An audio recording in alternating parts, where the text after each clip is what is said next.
Don José Ramón Alonso, el director del diario Pueblo, era al gobierno Suárez lo que don Francisco Maruenda sería al gobierno Rajoy, con la diferencia de que, al menos oficialmente, el diario La Razón es un periódico privado y en aquel momento Pueblo era un periódico público, es decir, que lo pagaban todos los españoles, aunque servía principalmente a la UCD. Por eso nos sorprende que chocara con el diario El Alcázar, que dirigía don Antonio Izquierdo, que era un periódico extremista y sobre todo anti-Suárez. Bueno, la intoxicación informativa que desde un órgano de prensa como el Alcázar intenta monopolizar el ejército, intenta monopolizar la bandera, intenta monopolizar las Fuerzas Armadas. Las Fuerzas Armadas de todos, las banderas de todos. A finales de 1979 ya estaba claro que el gobierno de don Adolfo Suárez quería acabar con los periódicos El Alcázar y El Imparcial, los más críticos con su gobierno. Por ello, ordenó la retirada de publicidad institucional en aquellos periódicos y borró su suscripción en Iberia. El director de El Alcázar, don Antonio Izquierdo, consideró aquello un ataque a la libertad de expresión. No, el lector medio del Alcázar está recogiendo a la desilusión nacional. Manifiesto en favor de la libertad de expresión del Alcázar. Entre los firmantes, el exdirector general de la prensa, don Juan Aparicio, el exdirector del Alcázar, don Antonio Gibello, el entonces director del Diario de Barcelona, don Julio Merino, y el entonces director del diario Informaciones, don Emilio Romero. El periódico suarista Pueblo fue el encargado de replicar aquel manifiesto. Un combativo diario de la tarde sostiene que le ha sido retirada determinada publicidad oficial por orden del gobierno de UCD, y que eso constituye un atentado contra la libertad de expresión. Piense cada cual lo que quiera, pero mucho sería pedir que ante el insulto diario el gobierno ponga la otra mejilla y que haga el tonto cotidianamente. Cuando una prensa se margina de la Constitución, no tiene razones para pedir que le llegue la publicidad del poder, al cual combate sin descanso y con pasionales argumentos. En cuanto a las presiones que se pueden ejercer sobre el periódico, aún así, naturalmente, pues unas veces se reciben amenazas de llevar determinadas cuestiones a los juzgados, que es siempre una cosa muy incómoda.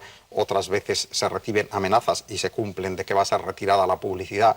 Por ejemplo, en el caso concreto de ABC de Sevilla, tanto la Junta de Andalucía como la Alcaldía retiró la publicidad del periódico y luego eso se ganó en los tribunales y han tenido que restituirla. Otras veces se reciben amenazas o coacciones personales, etc. Por otra parte, la lista de los firmantes no parece la mejor posible para defender la libertad de expresión, porque bastantes de quienes allí firman son notorios enemigos de ella. Aquel recuadro provocó una violenta llamada del señor Izquierdo a los responsables del diario Pueblo. El 17 de diciembre, el director de Pueblo, don José Ramón Alonso, denunciaba públicamente las amenazas con un artículo firmado en el que de paso se burlaba de don Antonio Izquierdo por su baja estatura. El director de este diario ha recibido descortés y tremendista llamada del director del vespertino en cuestión, exigiendo el nombre del autor del comentario y amenazando con represalias tremendas. Aquí todos los comentarios sin firma conllevan la responsabilidad del director. A un editorial se contesta con sensata réplica, máxime cuando se afirma defender la libertad de prensa. Lo que no se hace es llamar al domicilio de otro director, amenazarle groseramente y decirle que eso se resuelve de hombre a hombre. Se ve que el amenazador tremendista no se ha mirado al espejo. No solo hay que saber valorar las expresiones y conservar las buenas maneras, sino fijarse en la talla y el peso. La amenaza personal ya es tema más grave y merece reflexión seria, y no por temor al furioso canijo, sino por recibir acaso el correspondiente envío de matones a sueldo. El suarista, señor Alonso, no sería el único periodista que acusaría a sus competidores de la extrema derecha de planear contratar matones a sueldo. También don Joan Pla o don Pedro J. Ramírez publicarían artículos similares.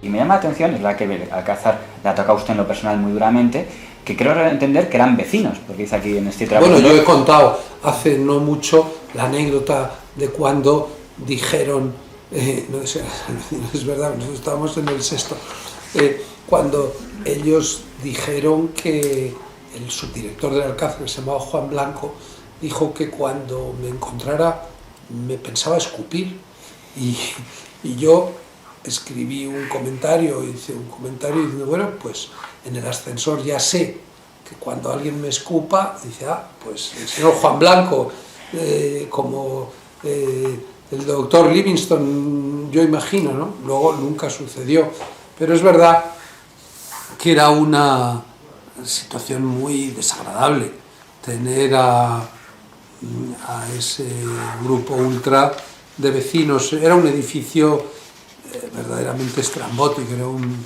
edificio industrial con un suelo de cemento, con la rotativa en un 6º piso, con una rampa que bajaban las camionetas de reparto haciendo slalom durante 6 escalones, durante los 6 pisos. Había accidentes, en fin, todo era un poco disparatado. El Alcázar es un periódico que no está en la oposición al gobierno y en la oposición a la oposición. Cuando un periódico está contra el gobierno y contra la oposición, está contra el sistema.